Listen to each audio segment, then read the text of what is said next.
Hello students, my name is Monica Sharma from Image English School. Subject Hindi subject standard ninth में जो अक्टूबर में exam होने वाली है उसमें आपको चैप्टर 8 से 13 तक एग्ज़ाम में आने वाले 8 to 13 चैप्टर्स आपको एग्ज़ाम में आने वाले हैं। Now we will learn revision. अब हम रिवीज़न करेंगे। चैप्टर 8 से स्टार्ट करते हैं। आपको कोई भी चैप्टर 8 से 13 के बीच में कोई भी क्वेरी हो तो आप मुझसे पूछ सकते हैं। मैं वापस से चैप्टर पूरा एक्सप्लेन कर दूंगी। कोई एक्सरसाइज में प्रॉब्लम हो, क्वेश्चन आंसर है ना, किसी भी कोई भी कुछ भी क्वेरी हो तो आप प्लीज़ मुझसे पूछिए। मैं आपको पर्सनली भी एक्सप्लेन कर सकती हूँ।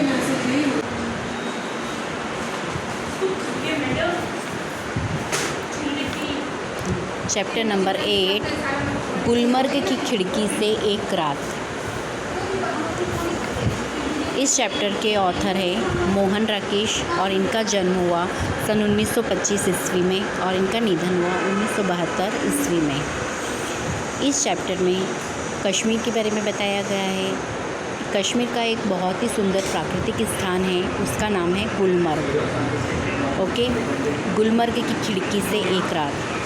जब लेखक कश्मीर के गुलमर्ग वाले स्थान पर जाते हैं और वहाँ पर एक होटल में रुकते हैं और उस होटल में रात को खिड़की पर खड़े रहते हैं तो उनको उस रात का जो अनुभव हुआ है, खिड़की से एक रात का जो अनुभव हुआ है, उन्होंने इस बारे में इस चैप्टर में बताया है। प्रस्तुत लेख में बड़ी आत्मीयता से लेखक ने वहाँ की प्राकृतिक शोभा और वहाँ के अपने अनुभवों के बारे में इस चैप्टर में बताया है। मैं आपको शॉर्ट में इस चैप्टर का पूरा सारांश बता देती हूँ इन शॉर्ट। इस चैप्टर में पहली बार जब गुलमर्ग जाने पर लेखक को वहाँ कुछ भी आकर्षक नहीं लगा था। जब पहली बार लेखक वहाँ गए थे तो वहाँ पर उनको कुछ भी अच्छा नहीं लगा था। बस वहाँ एक खुला सपाट मैदान था और देवदार वृक्षों के घने झुरमुट थे और सिर्फ वृक्ष थे। कुछ महीने वहाँ पर रहने के बाद गुलमर्ग से लेखक की आत्मीयता हो गई। मतलब लेखक को वहाँ पर कुछ दिन रहे तो उसके बाद उसको उस जगह से थोड़ा अटैचमेंट हो गया। उन्हें लगने लगा जैसे वह भी वहाँ के सपाट मैदान का एक हिस्सा बन गए हो। वहाँ के प्राकृतिक दृश्य उसे अपने हुए में समाये हुए प्रतीत होने लगे।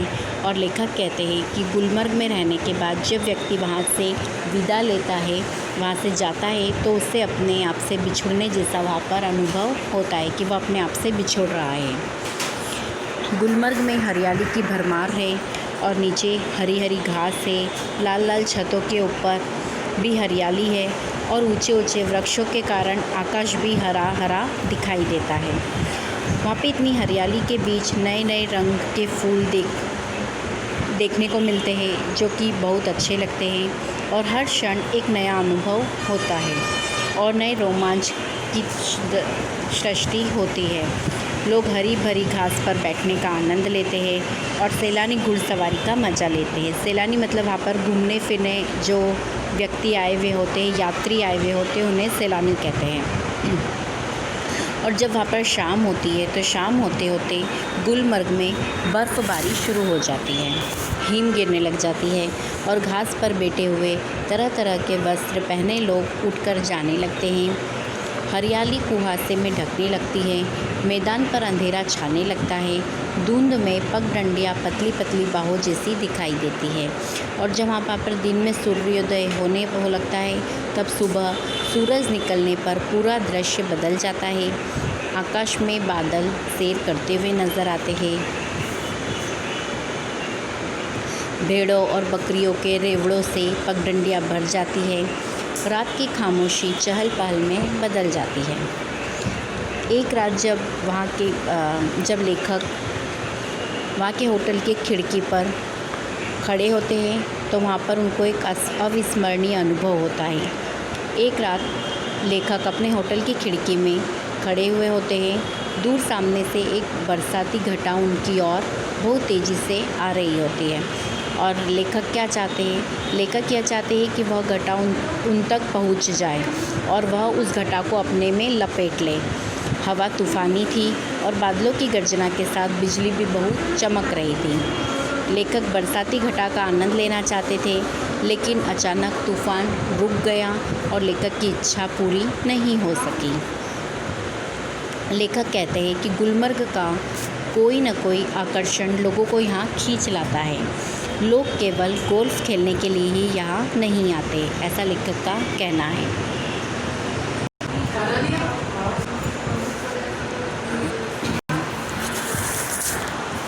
नेक्स्ट वी लर्न शब्दार्थ।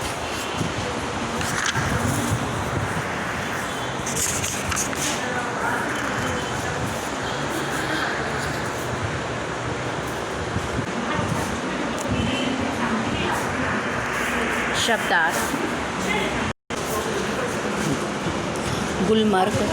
गुलमर्ग मीन्स कश्मीर का एक सुंदर प्राकृतिक स्मरणीय स्थान। तिगलिया मीन्स तिराहा जहाँ 3 रास्ते मिलते हो। रोमांच की मीन्स आनंद देने वाली, हर्षित करने वाली। पोर्टिको मीन्स रामना, ड्योढ़ी। रेबड़ मीन्स झुंड। कहर मतलब अत्याचार। दम तोड़ना मीन्स मर जाना। नेक्स्ट है स्वाध्याय। स्वाध्याय में क्वेश्चन नंबर 1, निम्नलिखित प्रश्नों के एक एक वाक्य में उत्तर दीजिए। फर्स्ट नंबर, गुलमर्ग का भौगोलिक वातावरण कैसा है? आंसर है गुलमर्ग ऊंचाई पर पहाड़ियों से घिरा हुआ ठंडा स्थान है। सेकंड क्वेश्चन, लेखक ने गुलमर्ग के साथ व्यक्ति की आत्मीयता बढ़ने का क्या कारण बताया है? आंसर है लेखक ने गुलमर्ग के अपार आकर्षण को उसके साथ व्यक्ति की आत्मीयता बढ़ने का कारण बताया है। क्वेश्चन नंबर 3,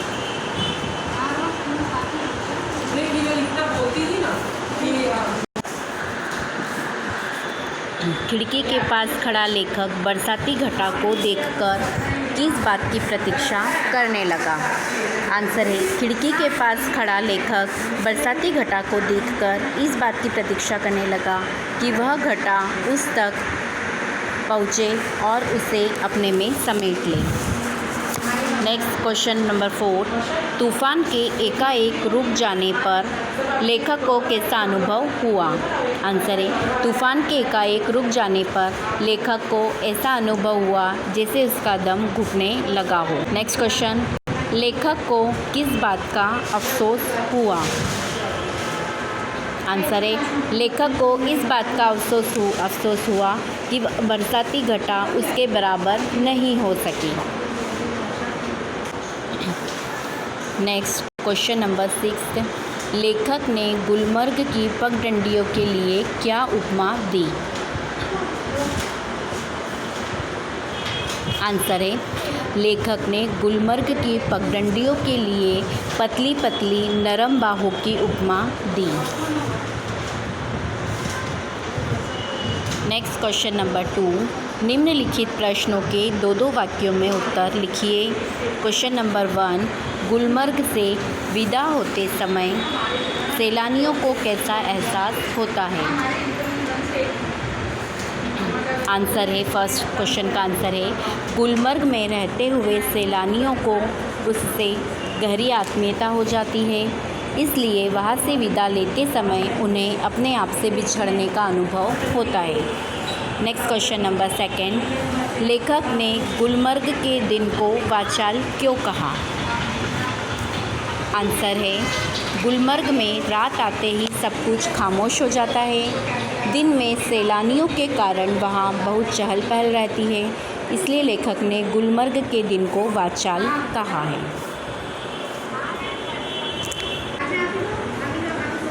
क्वेश्चन नंबर 3, सैलानी कब और क्यों सिहर जाते हैं?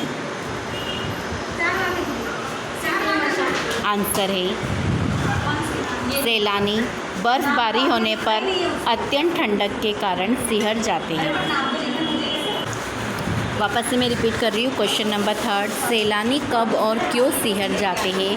आंसर है सैलानी बर्फबारी होने पर अत्यंत ठंडक के कारण सिहर जाते हैं। क्वेश्चन नंबर 4, लेखक की प्रतीक्षा असफल क्यों हुई?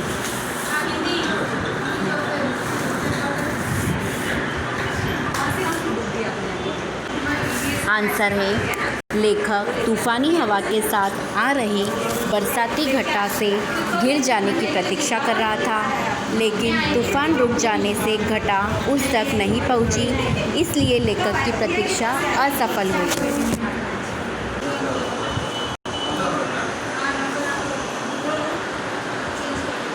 नेक्स्ट क्वेश्चन नंबर 3, निम्नलिखित प्रश्नों के 5 वाक्यों में उत्तर लिखिए।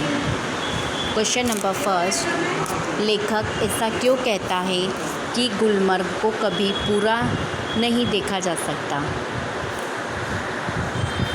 आंसर है, गुलमर्ग में रहकर वहाँ के साथ व्यक्ति की आत्मीयता बहुत गहरी हो जाती है, यहाँ तक कि व्यक्ति अपने आप को वहाँ के सपाट मैदान का एक हिस्सा समझने लगता है।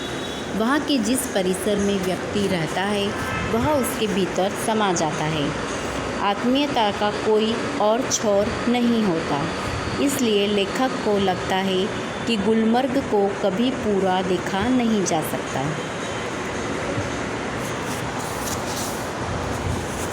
क्वेश्चन नंबर 2, दिन में गुलमर्ग की शोभा का वर्णन अपने शब्दों में कीजिए। आंसर है, दिन में गुलमर्ग का हरा भरा रूप आँखों को मुग्ध कर देता है। धरती से लेके आकाश तक हरियाली ही हरियाली दिखाई देती है। हरी घास के बीच तरह तरह के रंग बिरंगे फूल खिलते हैं। वातावरण में नई नई कोपलें फूट आती है। सैलानी घुड़सवारी का आनंद लेते नज़र आते हैं। हर क्षण नए अनुभव और रोमांच की सृष्टि होती है। आकाश में बादलों के नन्हे नन्हे द्वीप तैरते दिखाई देते हैं। पगडंडियाँ भेड़ बकरियों के रेबड़ों से ढक जाती है। इस तरह दिन में गुलमर्ग की शोभा दिखने लायक होती है।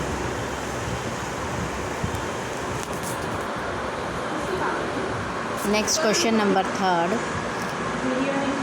प्रकाश, बादल तथा हवा के कारण गुलमर्ग दर्शन में आए रोमांच का वर्णन कीजिए। आंसर, गुलमर्ग प्रकृति की क्रीड़ा स्थली है। बर्फ़ से ढके पहाड़ों पर सूर्य का प्रकाश सुनहली आभा प्रकट करता है। आकाश से बरसते बर्फ़ के पारदर्शक कण प्रकाश में उज्जवल हो उठते हैं। बादलों के समूह आकाश में ऐसे विचरते हैं जैसे नन्हे नन्हे द्वीप इधर उधर भटक रहे हों। सुहावनी लगने वाली हवा एकाएक तूफान का रूप ले लेती है। तेज हवा के साथ बरसाती घटाएं तेज़ी से आगे बढ़ती है। बीच बीच में बिजली भी कौंधने लगती है। इस प्रकार प्रकाश, बादल और हवा के कारण गुलमर्ग एक अनोखे रोमांच से भर जाता है।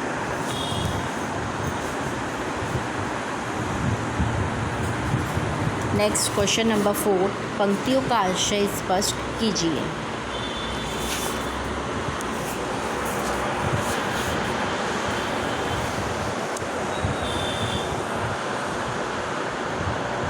फर्स्ट नंबर है, गुलमर्ग में सपने फूल बनकर उगते हैं। हरियाली के आर पार लाल लाल छतों के ऊपर आकाश में। यह पंक्तियाँ हैं, इनका भावार्थ, इनका आशय स्पष्ट करना है। आंसर है, गुलमर्ग के रंगीन फूल रंगीन और सुंदर सपनों की तरह होते हैं। हरी भरी घास पर दूर दूर तक फूल ही फूल दिखाई देते हैं। लाल रंग की छतों पर भी फूल नज़र आते हैं। सेकंड, रंगीन बिंदुओं का पूरा विस्तार एक बार सिहर जाता है और अपने को समेटने लगता है। आंसर है, मौसम सुहावना था। हरी घास पर बैठे रंग बिरंगे कपड़े पहने हुए तरह तरह के सैलानी सुहावने वातावरण का आनंद ले रहे थे।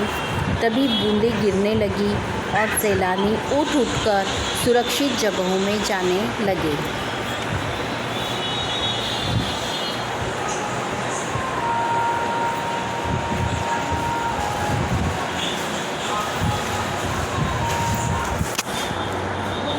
नेक्स्ट क्वेश्चन नंबर 5, हरियाली का सपना कुहासे के फूल में बदल जाता है, यह दृश्य किस समय का है?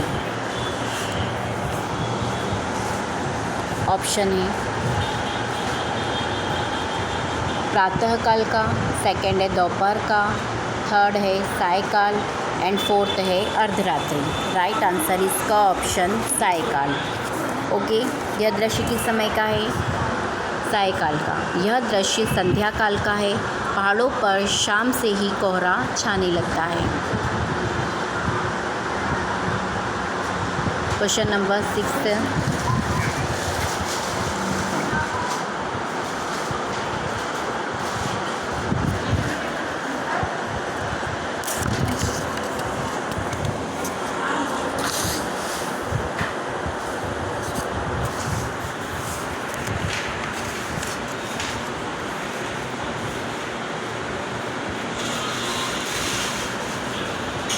उचित उपसर्ग जोड़कर उनके विरुद्धार्थी शब्द बनाइए।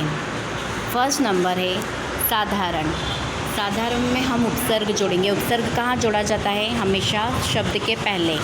शब्द के पहले जो शब्द जोड़ा जाता है उसे उपसर्ग कहते हैं। साधारण का विरोधी शब्द होगा असाधारण, और जो हमने साधारण में अ जोड़ा है ये प्रत्यय है, ये उपसर्ग है। सॉरी, ये क्या है? उपसर्ग है। साधारण का विरोधी शब्द होगा असाधारण। साधारण में हम जब अ जोड़ देंगे आगे तो ये अ क्या हो जाएगा? उपसर्ग। साधारण का विरोधी असाधारण, इस तरह से आप लिखेंगे। और ये जो अ शब्द है ये क्या है? उपसर्ग है। उसमें कहा है कि उचित उपसर्ग जोड़कर विरुद्धार्थी शब्द बनाइए। साधारण का असाधारण, मान का अपमान। मान में हम अप उपसर्ग जोड़ देंगे तो मान का विरोधी शब्द बन जाएगा अपमान। उदार का अनुदार, इसमें उपसर्ग अनु उपसर्ग जोड़ देंगे तो क्या शब्द बन जाएगा? अनुदार, जो कि उदार का विरोधी शब्द है। नेक्स्ट है रंग। रंग का रंग में उपसर्ग जोड़ के उसका विरोधी शब्द होगा बेरंग। रंग का विरोधी शब्द बेरंग। नेक्स्ट है स्मृति। स्मृति में हम उपसर्ग जोड़ेंगे वी, उसका विरुद्धार्थी शब्द हो जाएगा विस्मृति। Okay, complete this exercise. Next है उचित प्रत्यय जोड़कर विशेषण शब्द बनाइए।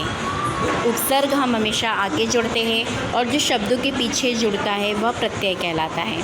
जैसे सुरमा,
नहीं बोला कि नहीं, बोल रहे तो सही उस दिन कि आपको रजिस्टर वर्क करना है, मैं होमवर्क दूंगी, पर वो शीट मिली ही नहीं थी।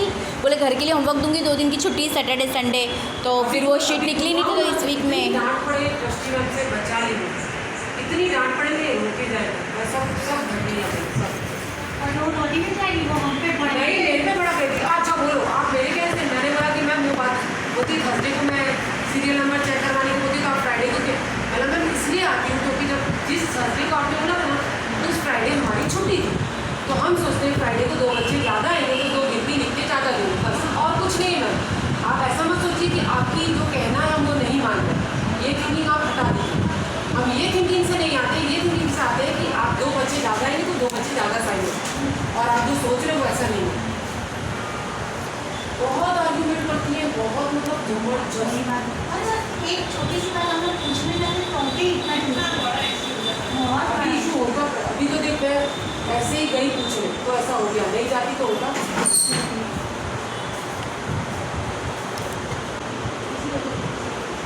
नेक्स्ट है वाक्यों में प्रयोग कीजिए। फर्स्ट है विस्फोट। विस्फोट मतलब किसी पदार्थ का तेज आवाज़ के साथ फटना। वाक्य है बम विस्फोट से आसपास के मकान हिल उठे। आप ये वाक्यों में प्रयोग अपने मन से भी कर सकते हैं। नेक्स्ट है आकर्षण। आकर्षण मीन्स खिंचाव। चैप्टर के अकॉर्डिंग वाक्य बनेगा तितलियों को फूलों का बड़ा आकर्षण रहता है। नेक्स्ट है पारदर्शक। पारदर्शक मतलब आर पार दिखलाई देने वाला। ट्रांसपेरेंट है ना, पारदर्शक मतलब आर पार जिसके देखा जा सके। वाक्य घना कोहरा अब पारदर्शक होने लगा है।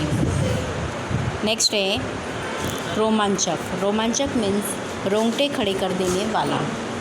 वाक्य जादूगर ने बड़े रोमांचक खेल दिखाए। और ये वाक्य आप अपने मन से भी लिख सकते हैं। Okay, complete this chapter in revision. Thank you.